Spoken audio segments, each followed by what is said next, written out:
Dostlar, bu O'zbekiston chempionati do'stlar. Shunday nima deyman? Shunday bolalaringiz bo'lsa, beringlar shu sport turidan, para yengil atletika. Bizda bu O'zbekiston chempionatida endi to'g'risam hamma podarka uchun kelmaydi-ku, bolalarni sog'lom o'sish uchun tayyorlash mashg'ulotlariga beradi mollar. Bolalarni rivojlantirish uchun masalanda bu yerda faqat O'zbekiston chempionatida diplom medal beriladi. Shularning ichidan eng zo'rlarini saralab olimpiada chempionatlarini saralab olinadi. Bilasizlar, olimpiada chempionatini ko'rib turibsizlar.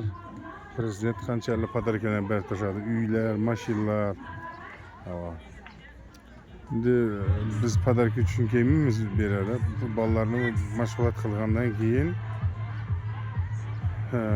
mashg'ulotini bir bolalarni o'stirib, ana shunday musobaqalarda ko'rsatish uchun kelamiz.